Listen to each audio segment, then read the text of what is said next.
बच्चों सिमिलैरिटी के सेशन को आगे बढ़ाते हैं और यहाँ पे आपको एक थ्योरम लिखी हुई दिख रही है, डायग्राम बनाएंगे तो और समझ में आएगा। The internal bisector of an angle of a triangle divides the opposite side internally in the ratio of the sides containing the angle. अब इनका कहने का मतलब ये है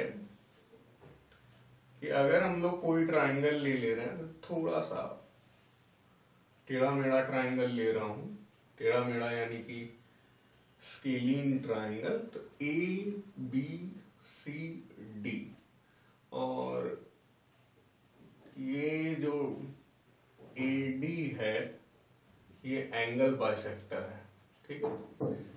एंगल बाइसेक्टर होने का मतलब ये है कि एंगल ए को ए डी दो इक्वल हाफ्स में डिवाइड कर रहा होगा, यानी कि ये एंगल इक्वल टू ये एंगल। और भी बच्चे ज्वाइन कर रहे हैं, उन्हें एडमिट कर लेते हैं।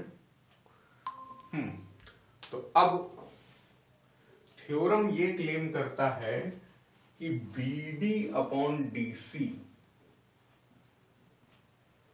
Is equal to A B upon A C,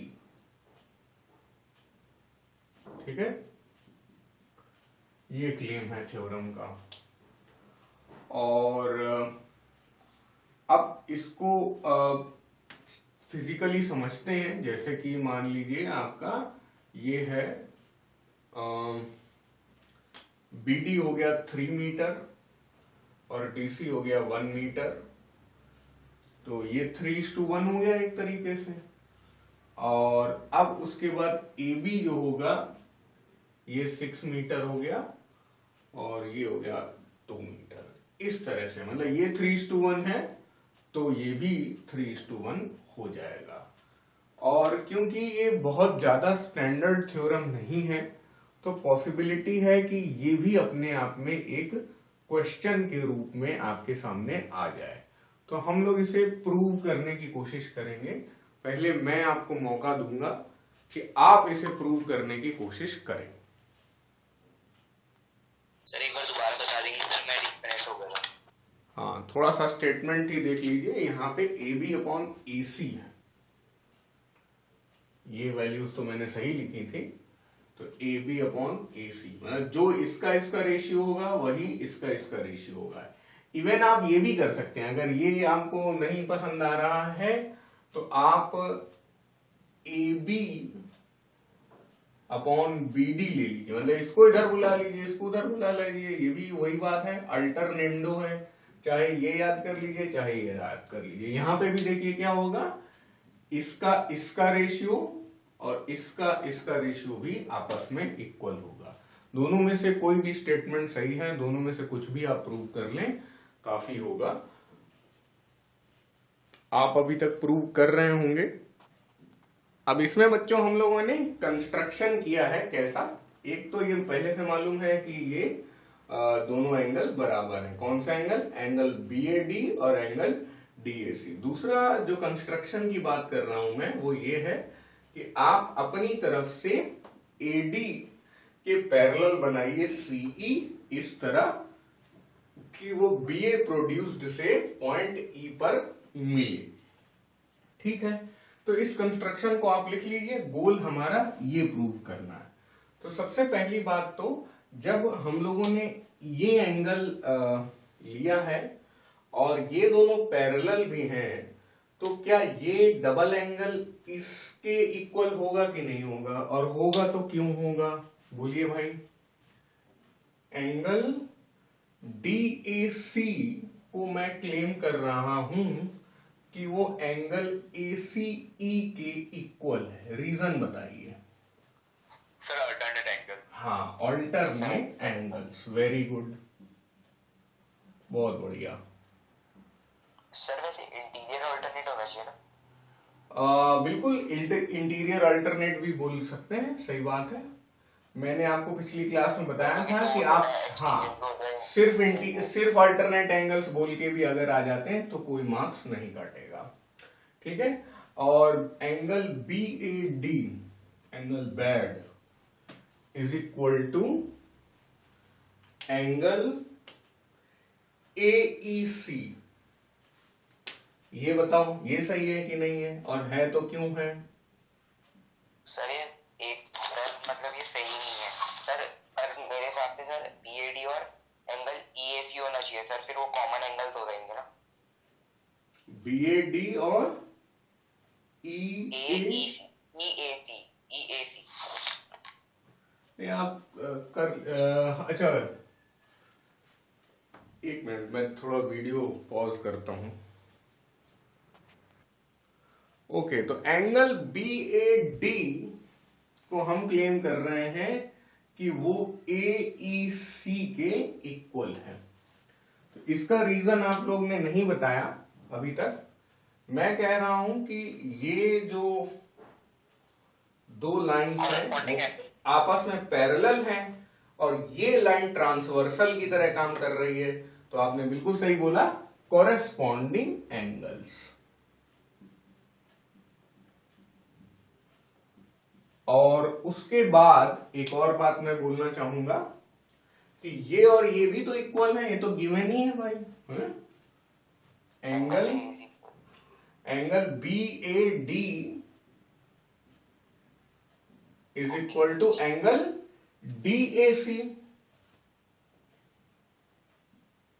sir एक मिनट रुक जाइए बेटा। Angle BAD is equal to angle DAC. ये किस लिए है? AD is internal angle bisector. हाँ जी, अब बोलिए।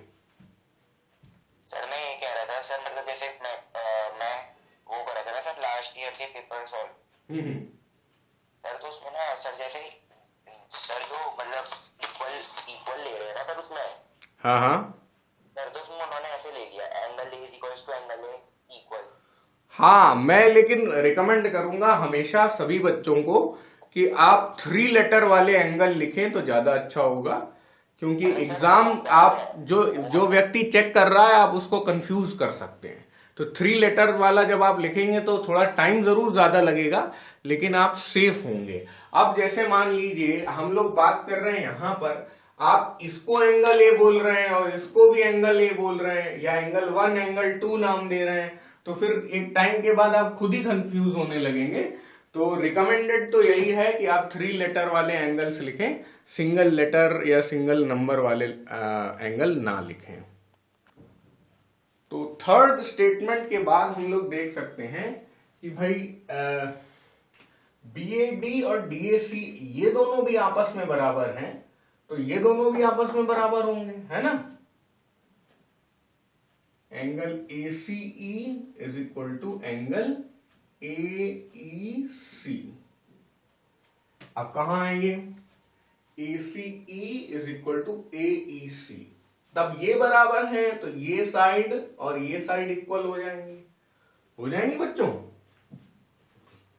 अब इन्हें आप भले 1 2 3 लिख दें और यहां लिख दें बाय 1 2 एंड 3, ठीक है।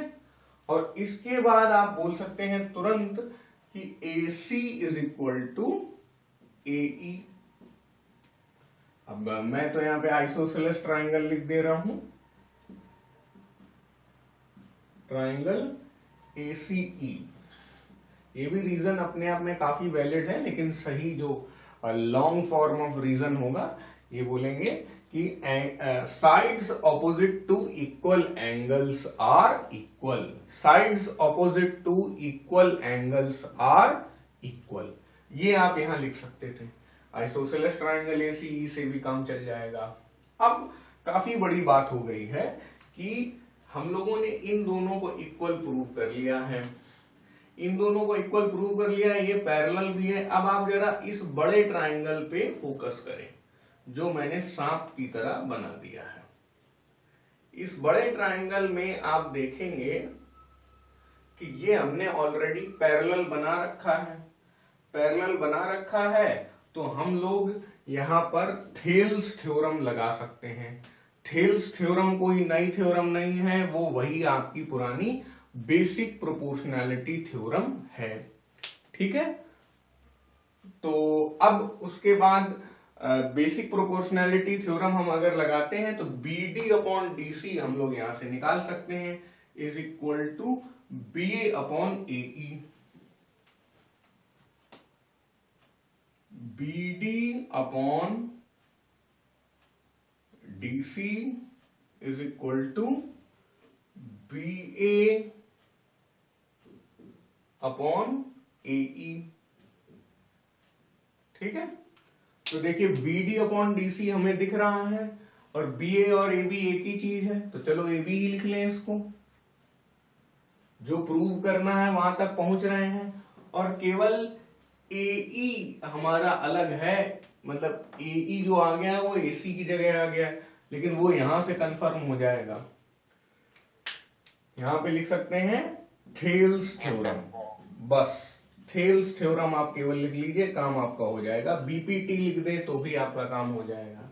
ठीक है, और ये अपना फोर्थ स्टेटमेंट था। अब हम लोग यहां पे लिख सकते हैं this implies BD is divided by DC is equal to AB divided by AE की जगह हम लोग ने लिख दिया क्या, AC, वहां से आ गया यूजिंग 1। बस इसके बाद हम लोग लिख सकते हैं हेंस प्रूव्ड। तो इस तरह से हम लोगों ने अपना ये थ्योरम प्रूव भी कर लिया, जो अपने आप में काफी डिजर्व करता है एक क्वेश्चन के रूप में आने के, और छोटा सा ही है। जैसे इस थ्योरम में बच्चों हम लोगों ने प्रूव किया कि गिवन है कि ये इंटरनल बाइसेक्टर है तो ये रेशियो एग्जिस्ट करता है। अब इसी थ्योरम का एक कन्वर्स हो जाएगा कि ये गिवन है ये कंडीशन, तो प्रूव हो जाएगा कि ये एंगल बाइसेक्टर है। तो दोनों तरीके से एंगल बाइसेक्टर गिवन है, ये रेशियो प्रूव करना है। दूसरा क्या है, ये रेशियो गिवन है और ये एंगल बाइसेक्टर आपको प्रूव करना है। तो ये दोनों ही थ्योरम एग्जिस्ट करते हैं, इसका कोई शानदार नाम नहीं है थेल्स थ्योरम या पाइथागोरस थ्योरम जैसा। इसको हम लोगों को एज इट इज ही यूज करना पड़ेगा। आप अपने मन से नाम मत बना के आइएगा कि ये इंटरनल बाइसेक्टर थ्योरम है, ऐसा कुछ नहीं है। ये पूरा आपको लिखना पड़ेगा, इसको जो थोड़ा बहुत आप छोटा कर सकते हैं कर लीजिए। और इस पर भी पूरी एक एक्सरसाइज है ML अग्रवाल में, काफी क्वेश्चंस हैं एक एक्सरसाइज में इस पर बेस्ड। अब आते हैं बच्चों हम लोग एरिया ऑफ सिमिलर ट्राइंगल्स पे। तो पहले तो मैं दो डायग्राम बनाऊंगा, दो ट्राइंगल्स लेते हुए। एक बड़ा है एक छोटा है, ठीक है।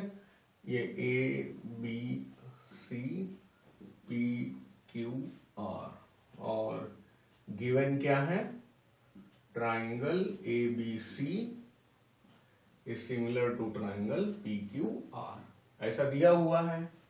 तो एक तो यही है कि सारी साइड्स जो है वो एक सेम रेशियो में होंगी।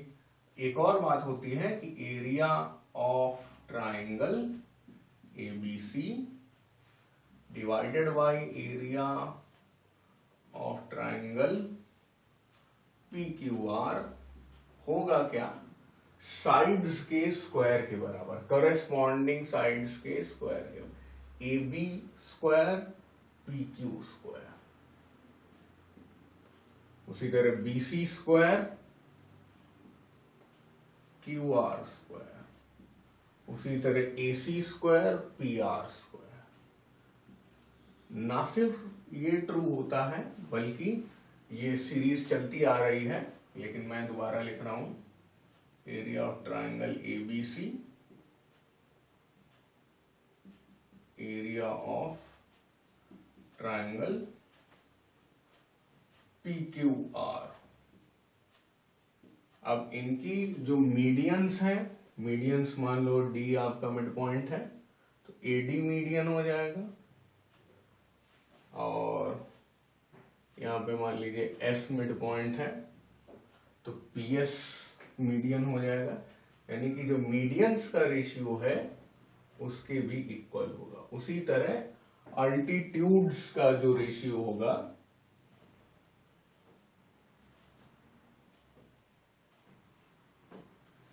m और n ले रहा हूं मैं, am और pn, am square divided by pn square. This is the ratio of medians, and again this is the ratio of altitudes,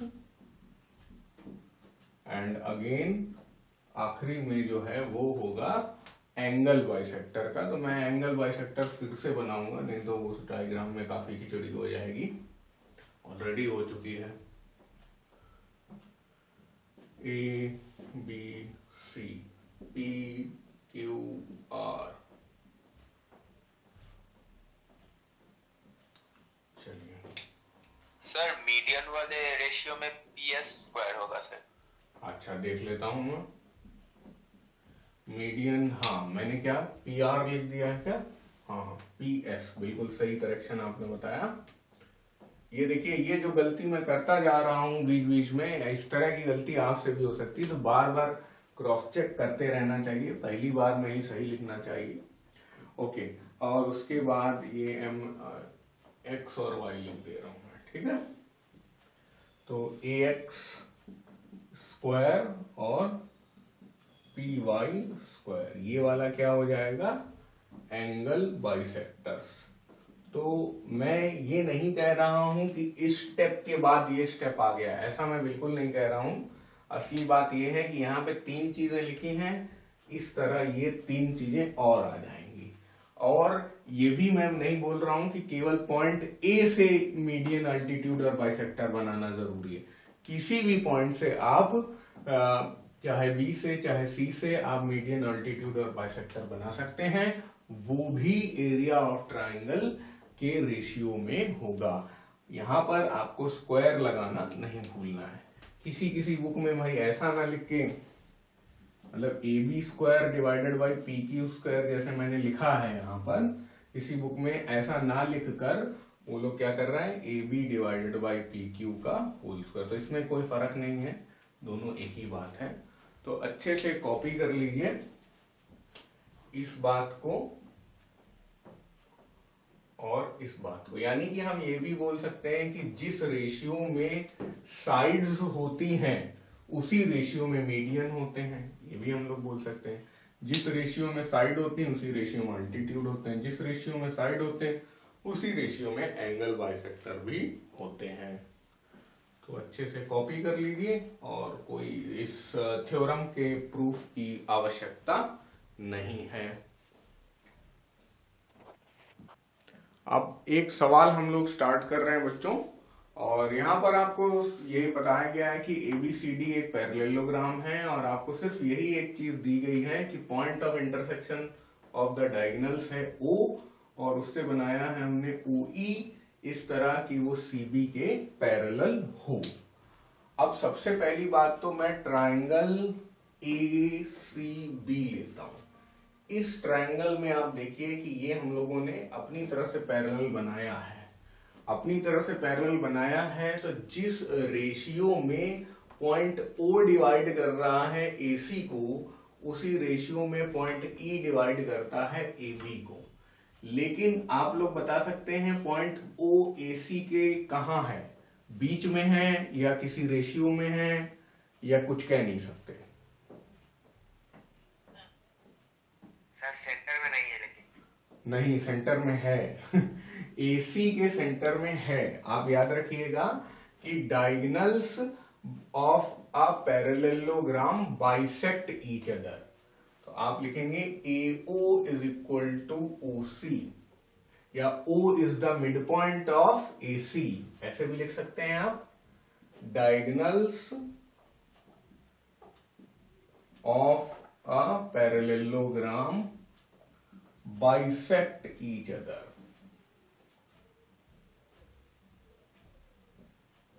ठीक है, अब AO और OC बना दिया गया है कि ये इक्वल है।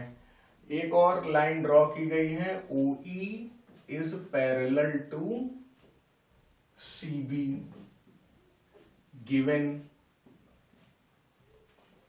अब ये बात ट्रू है, ये बात ट्रू है, तो आपको ये भी बोलना पड़ेगा A E is equal to E B, A E is equal to E B.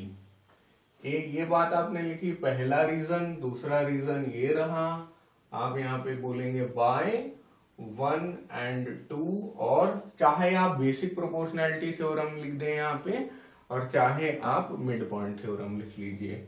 मैं तो बेसिक प्रोपोर्शनैलिटी थ्योरम से अगर हम प्रूव करें तो सर हम दो मतलब सर कभी भी हम जैसे हम सिमिलर प्रूव करते हैं सर मतलब दो वो लेके सर उतने ही लेंगे ना उसमें। नहीं, बेसिक प्रोपोर्शनैलिटी थ्योरम में आपको कहीं ना कहीं एक पैरेलल लाइन या तो दी होगी या आपको प्रूव करना होगा। अगर आपको दी गई है तो आप बेसिक प्रोपोर्शनैलिटी थ्योरम लगा रहे हैं, और अगर आपसे पूछा गया है कि पैरेलल है तो आप converse of basic proportionality theorem लगा रहे हैं।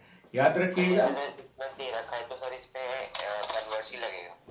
नहीं, यहाँ पर पैरेलल आपको दिया हुआ है तो आप कन्वर्स नहीं लगा रहे हैं, आप डायरेक्ट वाला लगा रहे हैं।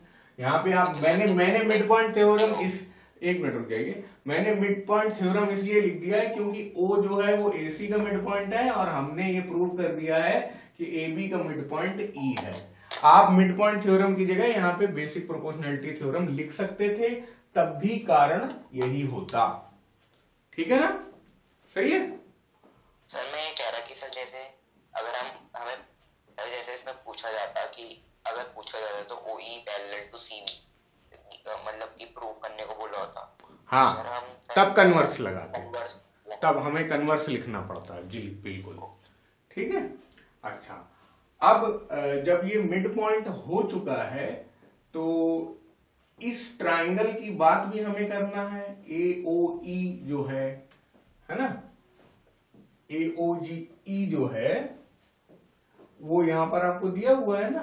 तो आप पहले ए ओ ई और ए सी बी का रेशियो निकाल लीजिए, है ना। अच्छा, अब आप चाहे प्रूव कर लें triangle A O E is similar to triangle A C B. कैसे आप प्रूव कर देंगे, मैं यहां ये छोटा सा प्रूफ लिखे दे रहा हूं। एक तो ये हम लोगों ने कर लिया कि A O is equal to O C and A E is equal to E B, और ये मत लिखिए आप क्योंकि यहाँ पे ये अब सेगमेंट में है, मतलब ए ई और ई बी दिया हुआ, ए ई और ए बी हमें लिखना है। तो आप ये ना लिखिए कि ये सिमिलर हैं, तो आप बोल सकते हैं angle O A E is equal to angle C A B. ये इक्वल होंगे कि नहीं होंगे, बताओ भाई। ओ ए ई और सी ए बी इक्वल होंगे, क्यों? क्योंकि ये कॉमन है ना। अब यहां पे आप कॉमन बोल सकते हैं या सेम एंगल बोल सकते हैं। फिर उसके बाद आप बोल सकते हैं कि ये एंगल और ये एंगल इक्वल है। बोलो क्यों? हाँ बिल्कुल बिल्कुल सही बोल रहे हैं। Angle A E O is equal to angle A B C. क्यों है? Corresponding angles. इस तरह से हम लोगों ने ये जो स्टेटमेंट दिया उसका हम लोग ने प्रूफ भी लिख लिया बाय ए सिमिलैरिटी क्राइटेरियन। ठीक है, ये भी हो गया। जब ये सिमिलर हैं तो इनके एरियाज भी अच्छी खासी रिलेशन में होंगे। Area of triangle AOE is equal to area of triangle ACB। Area of triangle AOE की साइड हम लोग ले लें AO या AE ले लें, AE का whole square divided by AB का होल स्क्वायर। ठीक है, अब AB को E जो है वो मिड पॉइंट कर रहा है ना। ए बी की जगह हम लोग 2 टाइम्स ए ई लिख सकते हैं कि नहीं? Sir A is equal to half of A B करके। हाँ हाँ, अरे भाई इधर से आप देख सकते हैं ना, यूजिंग 3 ई मिड पॉइंट है, ये बात बोल रहा है कि नहीं बोल रहा है ना? तो आप आराम से ए बी की जगह 2AE लिख सकते हैं। आप बाय, इसको स्टेटमेंट 3 मान लो, बाय 3 बोल दें, या आप लिख दीजिए कि E is the mid point of A be proved above, ऐसे भी बोल सकते हैं। यहाँ आप लिख देते छोटा सा कि therefore E is the mid point of A B, कैसे भी कर लीजिए, इतना भी काफी है। अच्छा, अभी जगह में कमी आ रही है तो हम लोग यहां से यहां जा रहे हैं, ठीक है? तो अभी भी हम लोग क्या कर रहे हैं, area of triangle AOE divided by area of triangle ACB पे अटके हुए हैं हम लोग, और AE स्क्वायर कट जाएगा, यहाँ पे 1/4 आ जाएगा। ये सबको समझ में आ रहा है बच्चों? यहां से 1/4 कैसे लिख दिया? यस सर, है ना? AE स्क्वायर कट जाएगा, 2 का स्क्वायर 4 हो जाएगा। लेकिन ACB का जो एरिया है वो वो पैरेललोग्राम ABCD का हाफ है, क्यों, है या नहीं है? सर अभी हमें ADC भी तो निकालना होगा। कौन सा नहीं, ADC का आपको निकालने की जरूरत नहीं क्योंकि है। ABC और ADC कॉन्ग्रुएंट है और कॉन्ग्रुएंट ट्रायंगल्स के एरिया इक्वल होगा और नहीं। हाँ, ये भी कह सकते हैं, ये भी कह सकते हैं कि जो डायगोनल है, आप आराम से लिख सकते हैं, a diagonal of a parallelogram divides it into 2 equal halves, ठीक है?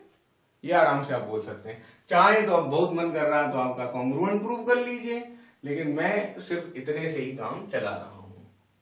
सर मतलब अगर हम ADC को भी वो कर लें सर, ABC और उसको हम सिमिलर प्रूफ नहीं कर सकते तभी भी तो? किसको किसको बोल रहे हैं आप? सर ABC और ADC को सर, क्योंकि ABCD तब निकलेगा ना पहले। हाँ, आप, मैं बोल तो रहा हूं, आप ABC और ADC को आप कॉन्ग्रुएंट प्रूव कर लीजिए, लेकिन मैं तो आपको, हाँ नहीं, कोई जरूरत नहीं प्रूव करने का, क्योंकि पहली बात तो कॉन्ग्रुएंसी आपके कोर्स में नहीं है, और दूसरी बात आप इतनी मेहनत तो कर ही चुके हैं। अब आप केवल ये लिखिए, आप स्टैंडर्ड लिखिए ना कि AC जो है डायगोनल है और डायगोनल पैरेललोग्राम को 2 इक्वल पार्ट्स में डिवाइड करता है, बात खत्म। हम क्यों फालतू में 3 चीजें प्रूव करें, 3 कंडीशंस लानी पड़ेंगी ना भाई दोनों को कॉन्ग्रुएंट प्रूव करने के लिए, तो उससे बचेंगे हम लोग, है ना?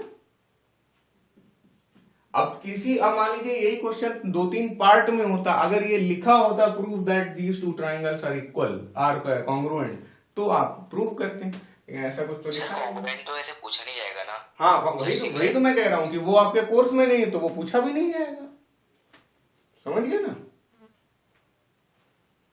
ठीक, half into area of parallelogram ABCD is equal to 1/4। अब ये एक तरीके से ऊपर चला जाएगा, ये हाफ इधर चला जाएगा,